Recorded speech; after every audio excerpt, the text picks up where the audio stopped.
Hi, I'm Mike Cherniffsky, and you are listening to This Podcast is Uncalled For.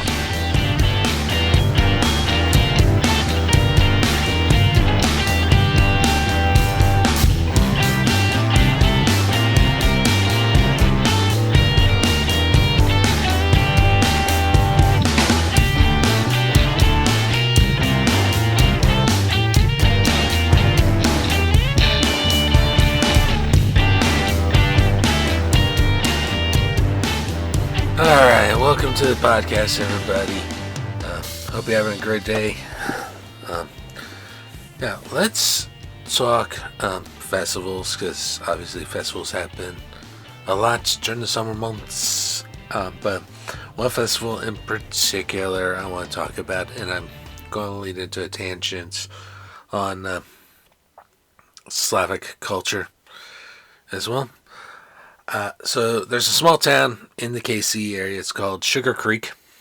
It is right across Independence Avenue from the main parts of Independence. Very small town, but every year now they hold the Sugar Creek Slavic Festival.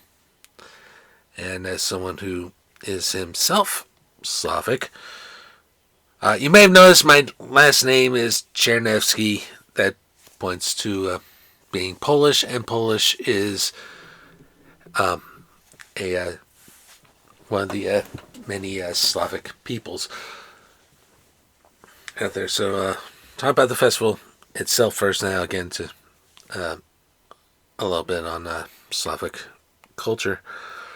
So, the festival itself actually runs 2 days. I made it the first time last year, and decided to go again this year. In fact, today when I'm recording this, first thing you do is find a place to park, obviously, then just stand around, wait for a school bus to come and shuttle you to and from the actual festival. Which is held at a community center right there in Sugar Creek, a very small community center, and the big parking lots at the base. The center is actually on a hill, a very steep hill, and a lot of the festivities happen both in the community center and then the big parking lot just beneath it. Go in, they've got food tents, with plenty of chairs and seating that you can eat and enjoy yourself despite all the hot weather and everything. So I go in. The first place I go, I'm immediately heading for the kielbasi stand. Kielbasi, that's just the way my grandfather pronounced it. It's Polish sausage.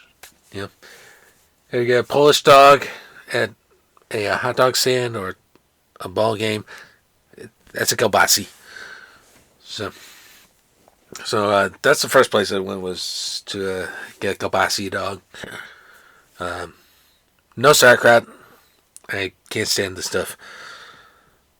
But mustard, ketchup, just the basic stuff you normally put on a hot dog, and that's a damn good kielbasi today. They also had a couple of the other things I partook of this time around.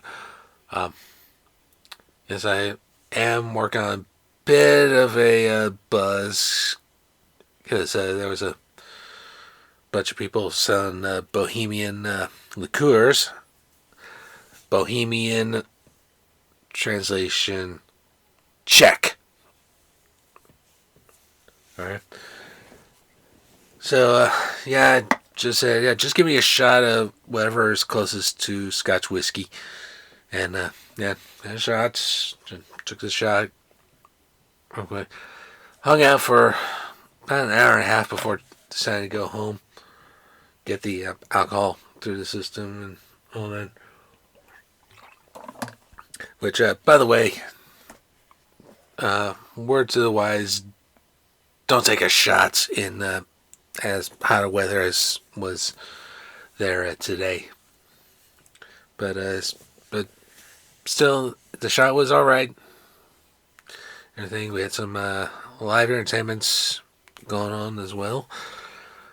Stage set up. I missed the dancers. I may have to stick around and check that out later on.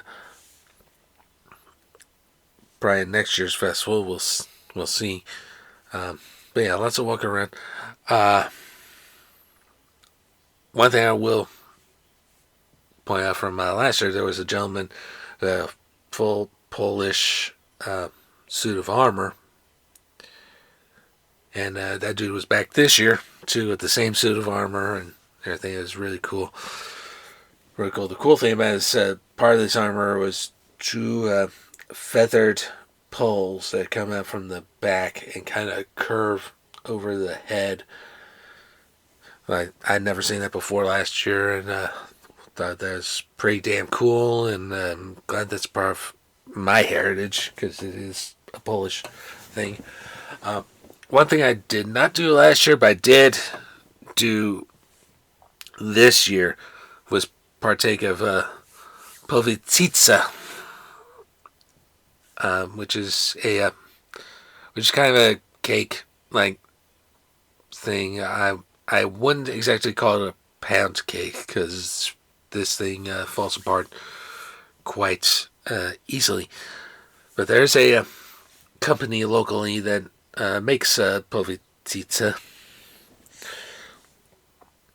and they're selling their wares, and yeah, I didn't give this a good try last time, so I'm going to give it a good try this time. And I did the apple cinnamon. Seems like a good combination with just about anything. And yeah, it's pretty good. It's pretty good. So yeah, glad I got to try it this time around. And went into the community center because it was cool. Looked around. They were selling like Polish pottery, and the Ukrainian ladies were there again this year, setting up. And I would be remiss if I didn't point out the Midwest Genealogy Center in Independence. They had a booth there, part of the Mid-American Public Library System, from which I recorded the Royals Town Hall that you probably heard on the podcast already. But also the KC Public Library was there, which was interesting, because that's usually just KC proper, and even then just Jackson County is where you'll find them, whereas Mid-American Public Library, they are all over the suburbs and all over the Northland. So yeah. But also the KU CRES, I think it's a Center for Russian, Eastern European, and Eurasian Studies. They had a booth there. I'm now getting emails from them, and yeah, I guess the gal remembered me from last year. I signed up for your mailing list and getting your emails, and oh yeah, fun stuff. I stuck around for a couple of hours this time, mostly work off that alcohol. But yeah, not a bad experience, and one I definitely recommend doing yourself. Another thing about last year's festival, I will go ahead and point out this: they honored George Toma. If that name is familiar, then you must be a football fan, because he's the guy that he was the groundskeeper that curated every single Super Bowl turf until was it last year or the year before? But yeah, he's the guy that's responsible for doing all the turf there. And he did the local teams to Ukrainian, I should point out. So they're inducting him into the Slavic Hall of Fame. I didn't know that was such a thing. But it'd be cool to be a part of that myself if the time ever came. But for now, I'll just live with the fact that I am Polish and proud of that heritage. A lot of people see my name and say, "Oh, is that Russian or something?" And no. But Russians and Poles were both Slavic peoples. And I'm going to just go to Wikipedia, and we're going to talk about the Slavs. So Slavic peoples are groups of people who speak Slavic languages. Slavs are geographically distributed throughout the northern parts of Eurasia. Predominantly inhabit Central Europe, Eastern Europe, and Southeastern Europe, though there's a large Slavic minority scattered across the Baltic states, Northern Asia, and Central Asia, and a substantial Slavic diaspora in the Americas, Western Europe, and Northern Europe. And I'm, of course, part of that diaspora. Early Slavs lived during the migration period in the early Middle Ages, approximately from the 5th to the 10th century AD, and came to control large parts of Central, Eastern, and Southeast Europe between the 6th and 7th centuries. Beginning in the 7th century, they were generally Christianized, and by the 12th century, they formed the core population of a number of medieval Christian states. East Slavs in the Kievan Rus, South Slavs in the Bulgarian Empire, the Principality of Serbia, the Duchy of Croatia, and the Banate of Bosnia, and Western Slavs in the Principality of Nitra, Great Moravia, the Duchy of Bohemia, and the Kingdom of Poland. Beginning in the mid-19th century, a Pan-Slavic movement had emphasized the common heritage and unity of all the Slavic peoples. And this is a good time to point out that the Sugar Creek Slavic Fest is a Pan-Slavic festival. With the exception of Russians, I think every Slavic group, or most of the big ones, were represented here. Certainly the Polish and the Ukrainians and Czechs and Slovaks were represented here. But I didn't see anything with Russians. So the Pan-Slavic movement emphasized the common heritage and unity of all Slavic peoples. The main focus of the movement was in the Balkans, whereas the Russian Empire was opposed to it. The Slavic languages belong to the Balto-Slavic branch of the Indo-European language family.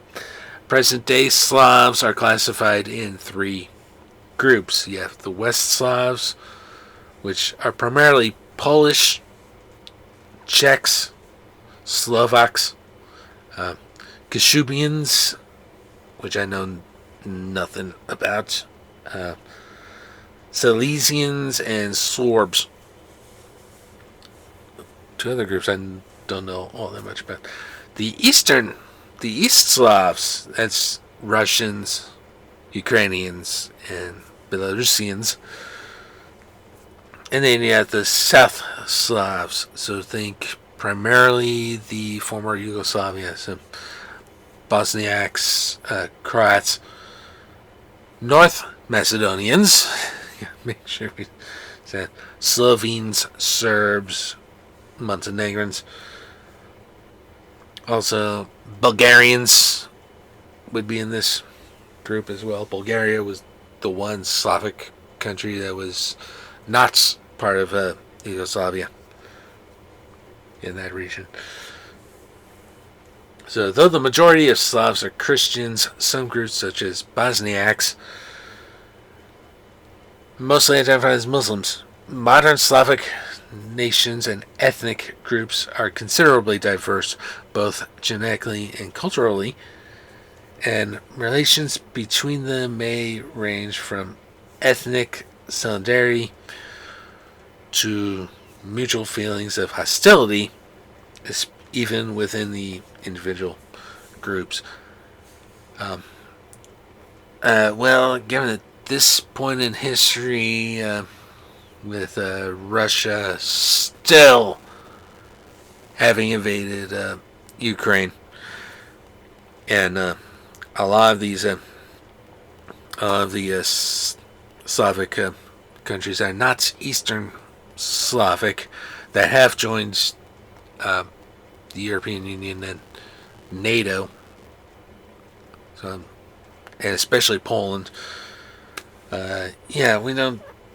Yeah, we're not too high on the Russians right now, and I want to specify, because I do have friends who are Russian, that I'm not calling out individual Russians, just the government. All right. So going back, of course, to my whole being multilingual thoughts episode, back in season 1. Wow.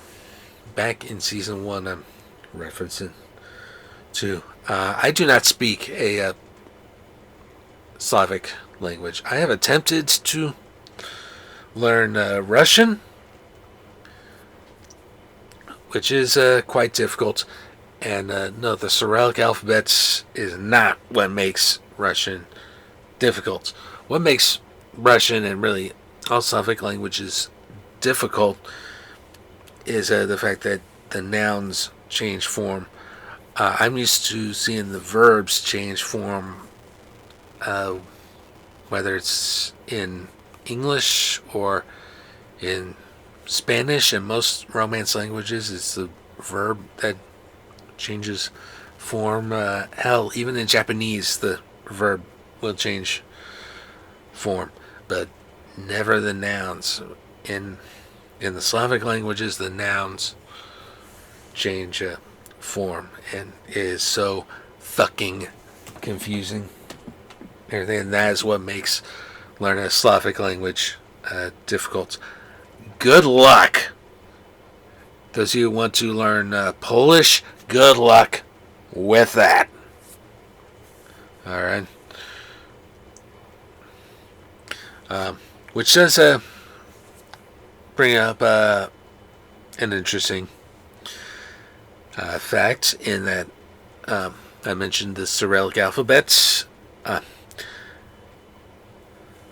The Slavs, they're mostly Christians, but what style of Christianity they practice determines their writing style. So the Cyrillic alphabet usually is used by Slavs who adopted Orthodox Christianity. So that'd be Russians, Ukrainians, Serbs, Bulgarians, Belarusians, Macedonians, Montenegrins. Catholic Slavs adopted the Roman alphabet, the Latin alphabet. So that's your Poles, your Czechs, your Slovaks, Croatians. Although Croatian and Serbian are technically the same language. Slovenes, and a few others. And of course, you have your groups like your Bosniaks who adopted Islam. I don't know how that affected their writing system, but so be it. Now,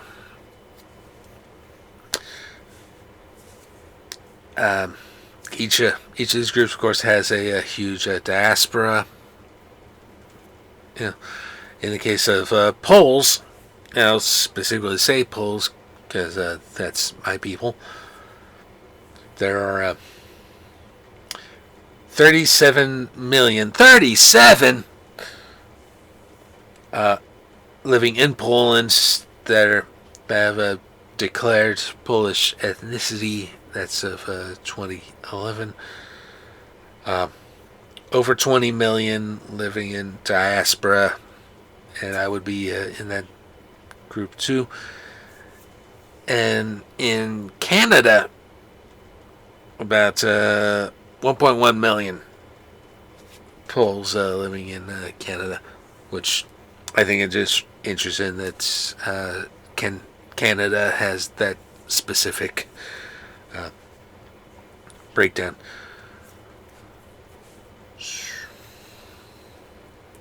But yeah, the food was good. The languages are difficult.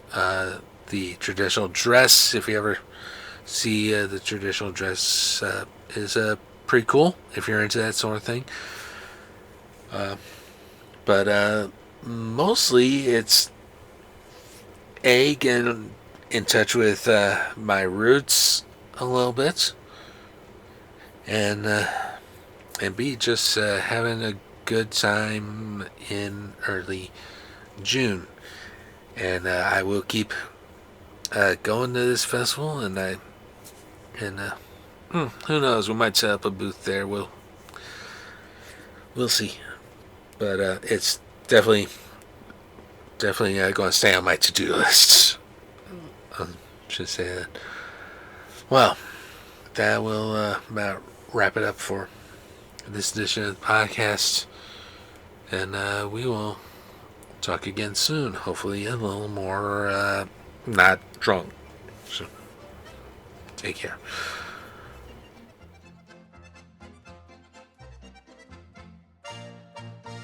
This podcast is uncalled for. Jest prowadzony, produkowany i redagowany przeze mnie, Majka Czerniewskiego. Muzyką otwierającą jest Iron Bacon autorstwa Kevinem MacLeoda ze strony incompetech.com, dostępna na licencji Creative Commons na podstawie autorstwa. Muzyka outro to polska muzyka ludowa, należąca do domeny publicznej i można ją znaleźć na archive.org. If you are in the United States or Canada, you can call us at 816-832-5160. Leave your message or question for us, and if we like it, we will play it on the podcast. Please support the podcast and purchase our exclusive Uncalled For merchandise. T-shirts, sweatshirts, mugs, stickers, and so much more. Go to www.cafepress.com/uncalledforpod. Thank you so much for listening. We will see you next time.